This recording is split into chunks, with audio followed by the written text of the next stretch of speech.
is Richard Tharp. Welcome to my studio.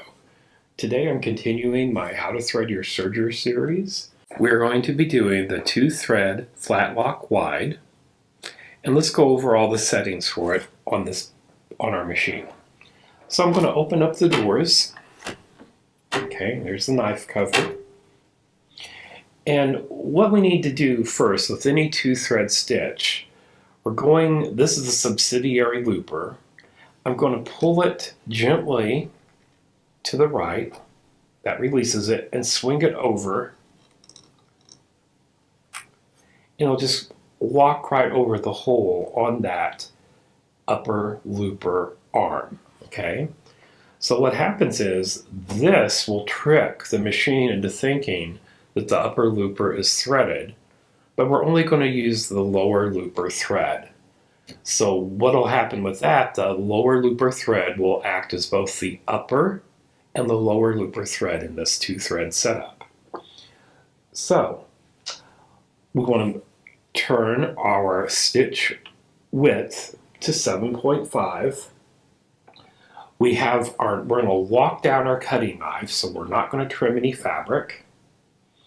This is a stitch you would use to join 2 pieces of fabric together, okay? And next we're going to make sure that our upper looper lever is in the up position. We have engaged our subsidiary looper. We have our stitch selector set to the letter A. And we have our stitch length at the number 3. Okay? This is in the overlock position. And this lever is in the overlock position. This is the Baby Lock Triumph 8-thread serger. Okay, so next we're going to thread our machine. And this is our upper looper thread, our lower looper thread, it's blue. We're just going to thread that through its normal threading path. I'm going to lower the threading from serging to threading. And I'm going to slowly turn the hand wheel towards me, and you'll hear it click. That means the air threading tubes have locked into place. I'm just going to stick in about 1/2 inch of thread into the lower looper port and press the button, and there it is. It's all threaded. The looper is threaded. So next I'm going to thread the needle thread. Now this is in the 01. It's in the 01 path through the thread tree, but we're going to put, this is lower looper. Normally 01 would be here, but for this stitch, we're going to move it right here into this slot. This is normally where your upper looper thread would go. And we're going to place it right there for our needle. And we'll bring it over through then from then on, it's the normal threading path for a needle. We'll trim that off here, even with the bed of the machine. I'm going to lower the air threading guides for the needle. Press the button. And the needle is all threaded. How easy was that, right? Alrighty. We have everything set, so we're going to shut our doors.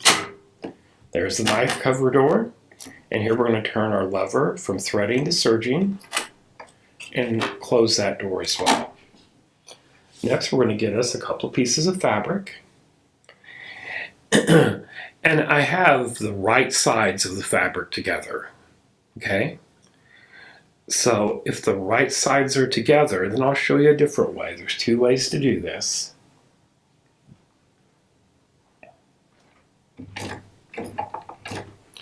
And we're just going to run it right through the machine.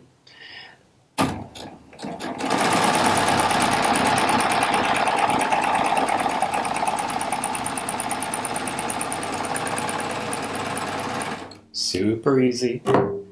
Now then, let's bring our other camera over closer. There's our blue thread on both the top and the bottom. But notice, look at the loops of the needle thread that it made on the bottom, and here's why it does that. So a flat lock stitch, whether it's a 3-thread or a 2-thread, like what we're doing now, we're doing the 2-thread flat lock.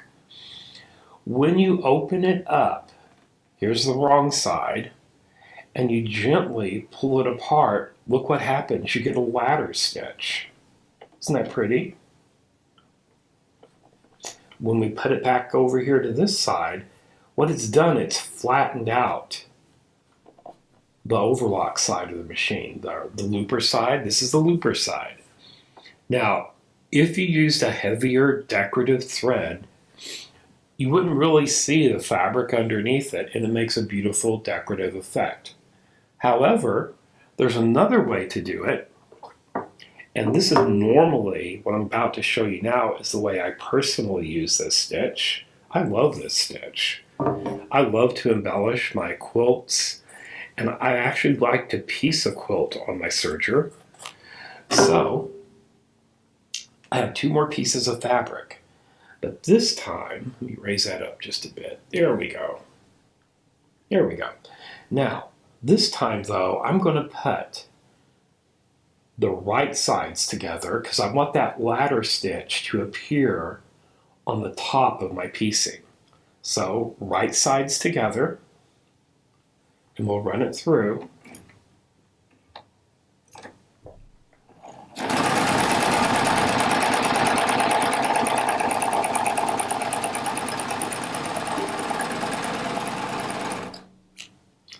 Now check out what happens when we open it up this time. Here we're going to open, here's the right side. Now if we were piecing a quilt top, check out what would be on top of your quilt. I will run metallic thread through my needle, and I'll have these beautiful ladder stitches and a decorative metallic thread on the top of my quilt top. You can see there it's super flat. It takes out all the bulk.